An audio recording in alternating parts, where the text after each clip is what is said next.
정신과 전문의 한 분이 일간지에 이런 글을 기고했습니다. 자기가 사는 동네에 같이 살았던 그 초로의 이 부부가 이혼을 했답니다. 그러면서 그분 얘기가 황혼을 맞는 부부들이 이 싸움이 잦아지는 이유에 관해서 이 정신과 의사로서 자기 의견을 필요하겠습니다. 일반적으로 남자들이 은퇴를 하고 집에 있는 시간이 많아지면 아내와 부딪히는 일이 많아진다는 거죠. 자주 일어난다는 거죠. 큰 문제가 아니고 주로 사소한 일상사에 관해서 문제가 생기는데요. 기억력이 떨어지면서 기억과 관련되는 일 혹은 소통 방식 때문에 이 싸움이 자주 일어납니다. 아니, 내 물건이 여기다 두었는데 어디다 갖다 버렸어. 무슨 말투가 그래요? 뭐 이렇게 하면서 이제 싸움이 시작된다는 거. 짜증 섞인 불만이 싸움의 발단이 되는 겁니다. 나이가 들면 일반적으로 자기중심적으로 되고 고집이 세지고 양보와 배려심이 부족한 이 마치 아이들 같은 상태로 조금씩 돌아가는 경향이 있다고 합니다. 특별히 남자 노인들은 아내를 어렸을 때 자기 말을 다 들어줬던 엄마로 착각한다고 합니다. 그러니까 좀 많이 이해하시면 좋을 것 같아요. 노인 부부가 격하게 싸우다가 보면 서로 있는 말 없는 말, 하지 말아야 될 말 거침없이 다 뱉습니다. 자기만 생각한다니 이중인격자라느니 그런 소갈머리로 옛날에 이름 도대체 어떻게 했느니 무슨 남자가 그렇게 째째하니 여러 가지 일을 이야기를 합니다. 그러다 보면 급기야 하지 말아야 될 이혼이라는 단어까지 튀어나옵니다. 이 할아버지 할머니가 이야기하는 내용을 좀 한번 들어보세요. 할아버지 할머니가 가파른 경사를 올라가고 있었습니다. 할머니가 너무 힘이 드신지 애교 섞인 목소리로 할아버지에게 영감 나 좀 업어줘. 할아버지도 무지 힘들었지만 남자 체면에 할 수 없이 할머니를 업었습니다. 근데 할머니가 거기다 또 얄밉게 묻습니다. 여보, 나 무거워? 그러자 할아버지 담담한 목소리로 그럼 무겁지, 얼굴 철판이지, 머리 돌이지, 간은 부었지, 많이 무겁지. 그러다가 할머니를 내려놓고 둘이 같이 걸었습니다. 이번에는 너무 지친 할아버지가 할멈 나도 좀 업어주면 안 돼? 기가 막힌 할머니 그래도 할 수 없어서 할아버지를 업습니다. 이때 할아버지가 약 올리는 목소리로 여보 그래도 내가 생각보다 가볍지? 할머니 찬찬히 아주 자상한 목소리로 입가에 미소까지 띄우며 그럼 가볍지, 머리 비었지, 허파에 바람 들어갔지, 양심 없지, 싸가지 없지, 너무 가볍지. 여러분 이런 식으로 상대방을 말로 비하하고 싸우다 보면 관계가 깨어질 수밖에 없습니다. 이 결혼 문제를 전문으로 관찰해서 하는 그 결혼 전문가는 비율을 어떻게 해야 되냐면요. 칭찬 5번에 비난 1번. 이 비율이 칭찬 4번에서 비난 1번으로 가면 이혼 쪽으로 간다는 거예요. 그러니까 비난 1번 하면 5번 이상 칭찬해줘야 그 마음의 상처가 가라앉는다는 겁니다. 여러분 정신의학에서는요. 나이가 들어 자주 싸우는 이유를 이렇게 설명합니다.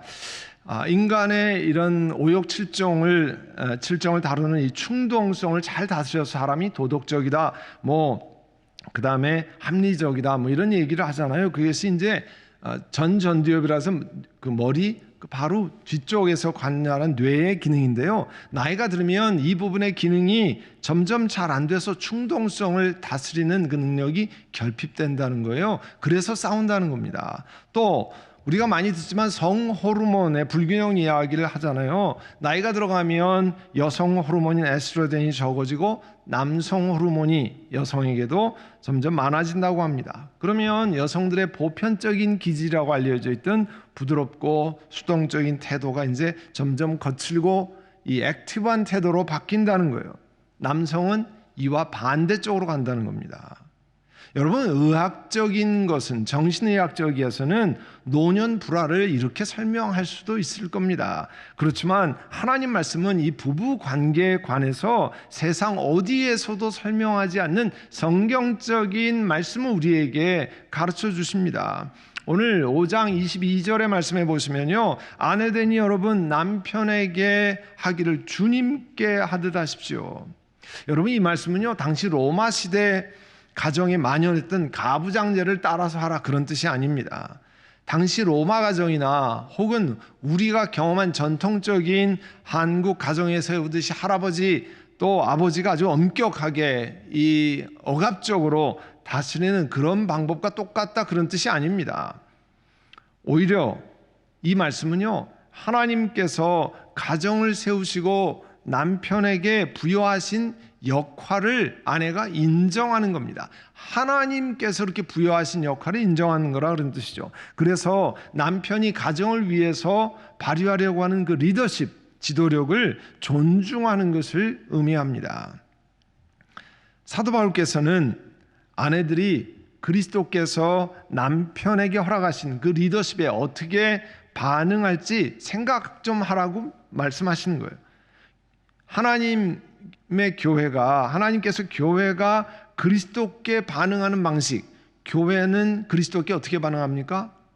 순종하는 것을, 순종이 자기 남편에게 반응하는 방식인 것을 말씀하고 있습니다. 이 말씀은요, 아내들이 남편이 예수 믿는 사람이기 때문에, 예수 믿기 때문에 그리스도께서 말씀하신 순종해야 한다고 이렇게 명령하는 게 아닙니다.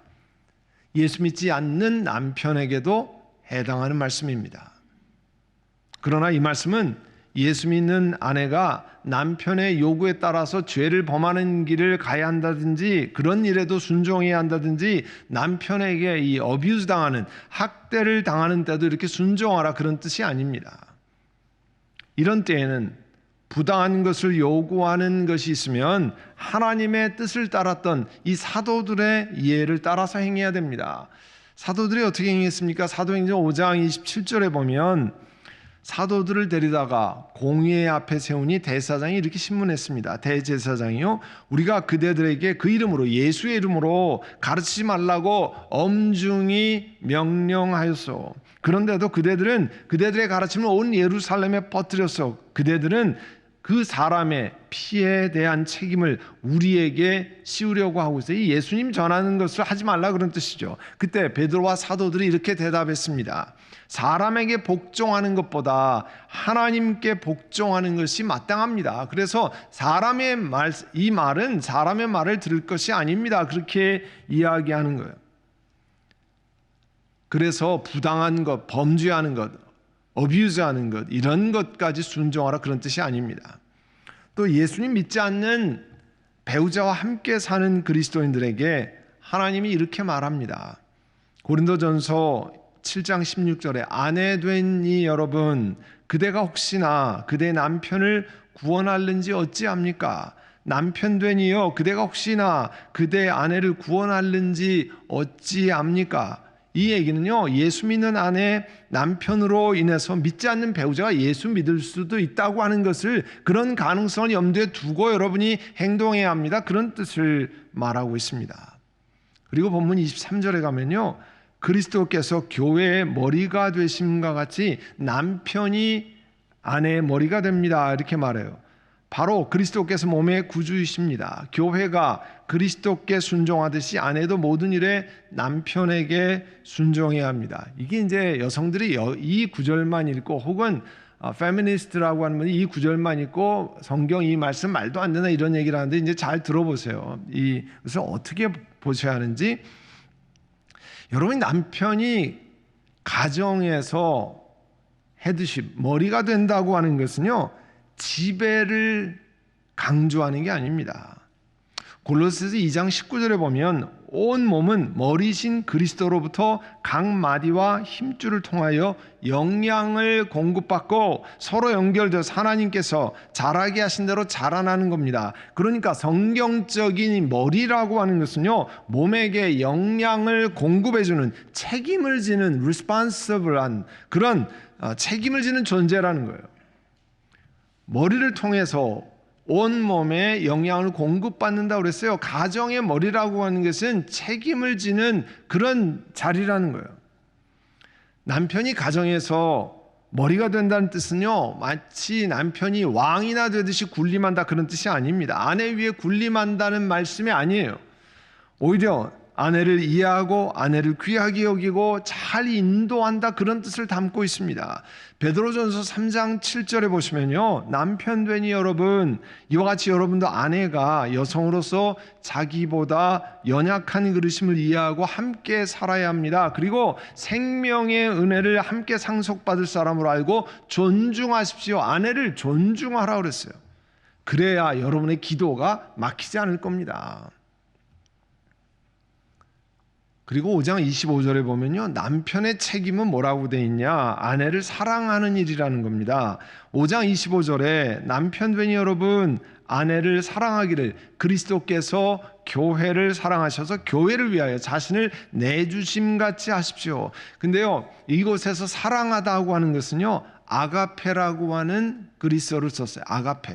여러분 아가페 많이 들으셨잖아요. 예수님이 죄인인 우리 인간을 사랑하셔서 십자가에 달리시면서 자기 몸을 내어주신 사랑을 아가페라고 하잖아요. 똑같은 단어를 썼습니다. 그러니까 남편은 아내를 위해서 자기 몸을 내어줌같이 사랑하는 예수 그리스도의 사랑으로 아내를 사랑하라 그런 뜻이에요. 이 말은 아내 사랑하기를 조건 없이 하고 또 희생적으로 사랑하라는 거예요. 그리고 아까 말씀드린 24절에 남편에게 순종해야 합니다를 어떻게 이해해야 되느냐, 이 말씀은요 앞뒤 문맥 속에 컨텍스트 속에 읽지 않고 해석하는 사람이 있습니다. 이것만 딱 따서 우리가 기사할 때 자기가 원하는 것만 딱 띄고 앞뒤에 문맥은 딱 잘라서 얘기하는 경우가 있잖아요. 근데 이런 명령을 그렇게 요것만 딱 잘라서 21세기에 전혀 맞지 않는 이런 이야기입니다. 아니 21세기 이런 말, 이거는 2000년 전에 오마 시대 때나 하는 얘기입니다. 이렇게 얘기하는 사람이 있어요. 우리 교회가 롤랜 하이츠에 있을 때의 일입니다. 어느 자녀의 결혼식 주례를 요청받았어요. 그랬더니 그 결혼 당사자가 저한테 어느 미국 교회를 빌려서 거기에서 결혼 예식을 합니다. 와서 주례를 해주십시오. 그러자고 이제 이야기를 했는데요. 와서 이런 얘기를 하는 거예요. 그 결혼 빌려 쓰는 교회 예배당의 행정 담당하는 분에게 전화를 하셔야 된다는 거예요. 왜 전화를 하니까 반드시 그분과 인터뷰를 한 다음에 제가 주례를 할 수 있다는 거예요. 전화를 했어요. 그랬더니 뭐라고 하냐면 저보고 자기 교회에서 주례를 할 때는 남편에게 순종해야 합니다. 이런 설교는 하면 안 된다는 거예요. 그러면 주례를 할 수 없다는 겁니다. 당시 제 결혼 주례 설교 본문이 이 말씀이 아니어서 문제가 되지 않았습니다. 그렇지만 그 교회 담당자가 요구하는 것은요, 성경을 제대로 알지 못하고 하는 거예요. 컨텍스트에서는 다 빼고 그것이 문제가 된다라고 얘기하는 겁니다. 여러분 이 교회에서 확인하려고, 이 미국 교회에서 저에게 확인하려고 했던 것은 사실은 하나님께서 사도 바울을 통해서 아내에게 이 남편에게 요청하는, 아내를 위한 남편의 요청이 양으로 봐도요, 여러분 5장 22절부터 33절에 보면 3배만큼 많습니다. 남편이 아내를 위해서 해야 될 일이. 그리고 훨씬 더 어려운 요청을 남편에게 하는 겁니다. 순종하는 것보다 자기 몸을 내어주기까지 사랑하는 게 훨씬 더 어려운 거예요. 그것은 생각지 않는 거죠. 하나님은 사도 바울을 통해서 남편이 아내를 사랑할 때 어떻게 사랑해야 할지 2가지의 모범 example을 이야기합니다. 첫 번째는요, 예수 그리스도께서 교회를 사랑하신 것 같이 그 교회를 사랑하시는 그 모습을, 예수님의 모습을 본받으라는 겁니다. 26절에 보면 그리스도께서 그렇게 하신 것은 교회를 물로 씻고 말씀으로 깨끗하게 하여서 거룩하게 하시려는 것이고, 27절에 티나 주름이나 그와 같은 것들이 없이 아름다운 모습으로 교회를 자기 앞에 내세우는 것이며 교회를 거룩하고 흠이 없게 하시려는 겁니다. 예수님은요, 교회를 이렇게 흠이 없게, 거룩하게, 아름답게 만들려고 하셨습니다. 똑같이 남편도 아내를 그렇게 만들려고 해야 된다는 거예요. 그래서 이 자기 몸을 이렇게 희생하며 내어주는 역할이 남편의 역할이라는 겁니다. 그게요, 순종하는 것보다 훨씬 어려운 일입니다. 그거를 남편에게 요청하는 겁니다. 두 번째 모범으로 이야기하는 것은 28절에 보시면 남편도 아내를 자기 몸과 같이 사랑해야 합니다. 자기 아내를 사랑하는 것은 곧 자기를 사랑하는 것입니다. 자기 육신을 미워하는 사람은 없습니다. 그러나 누구나 자기 육신을 먹여 살리고 돌보기를 그리스도께서 교회를 그렇게 하듯이 합니다. 남편이 아내를 사랑할 때 기억해야 할 것은요, 사람이 자기 몸을 사랑하듯이 자기 아내를 사랑해야 한다는 거예요. 병들지 않은 사람은 자기 몸을 돌보기 위해서 각종 노력을 다합니다. 그것처럼 아내를 그렇게 사랑해야 한다는 거예요. 자기 몸을 보호하기 위해서 모든 노력을 우리는 다 합니다.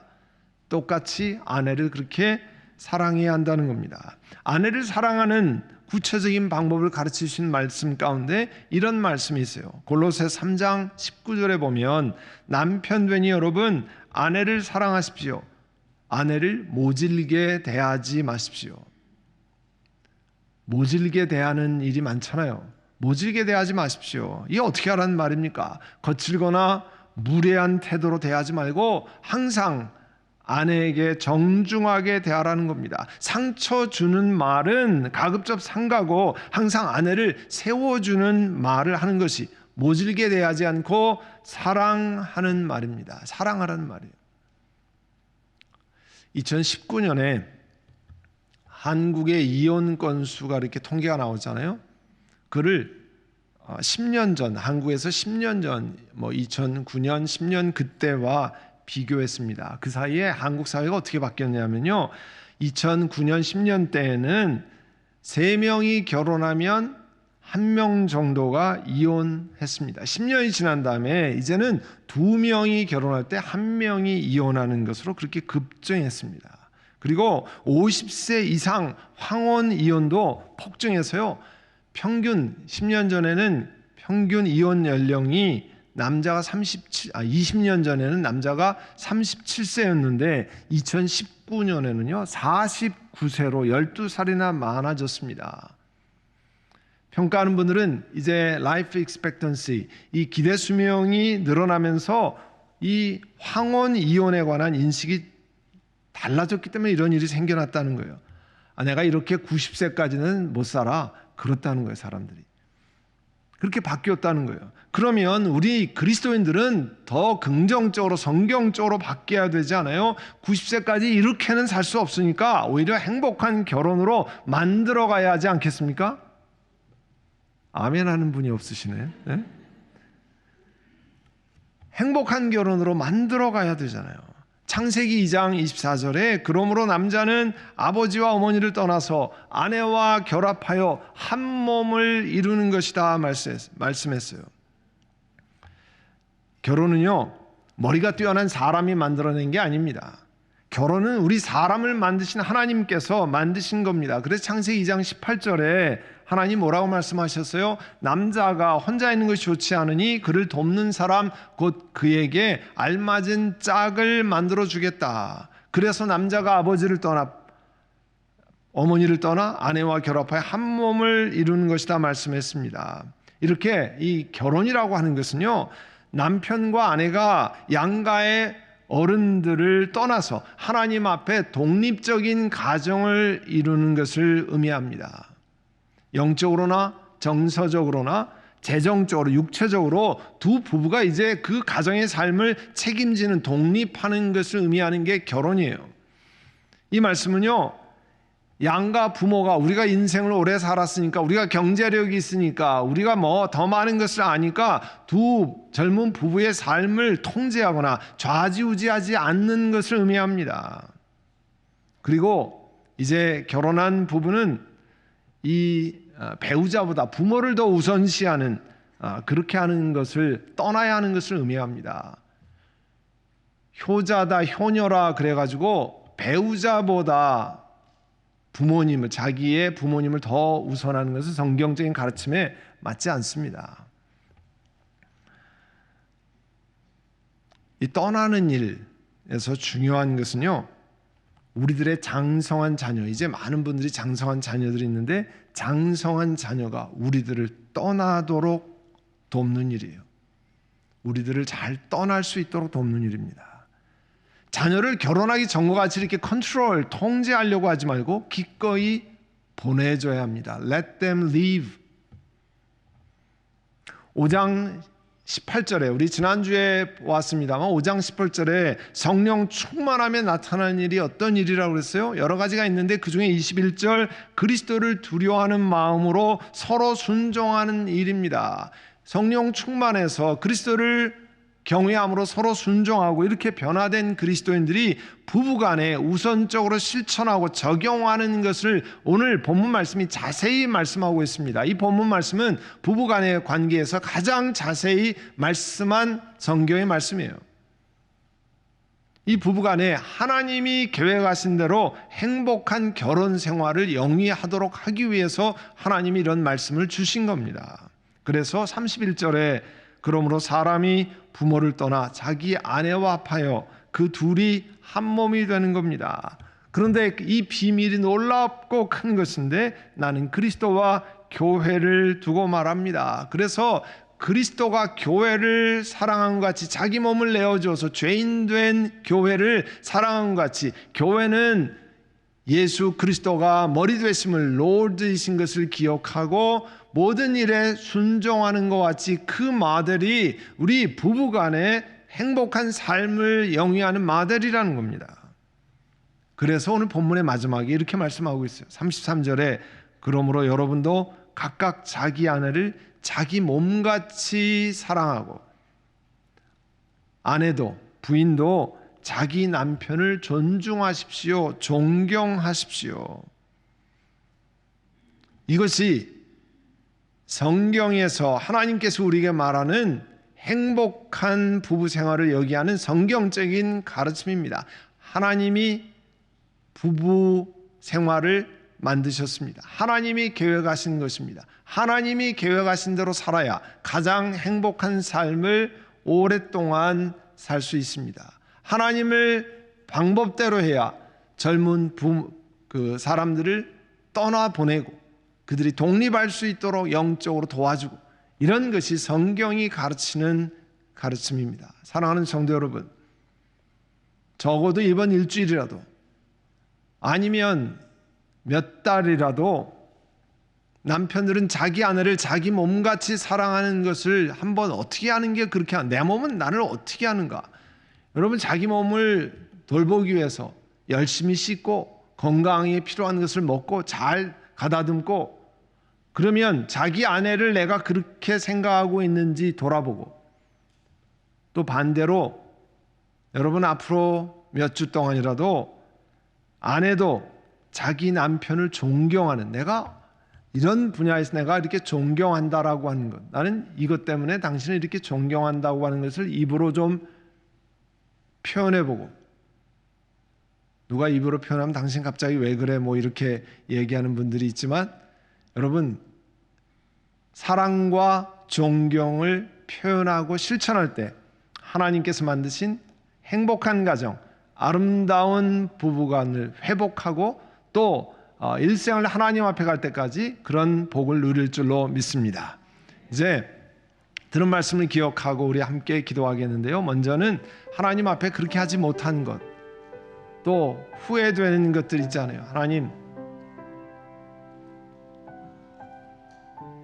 그렇게 실천할 수 있는 배우자가 지금은 하나님의 나라에 갔습니다. 그런 고백을 하나님 앞에 드리고 하나님, 이제 내 영혼 가운데 우리 주님을 그렇게 사랑할 수 있는 은혜를 주시기를 원합니다.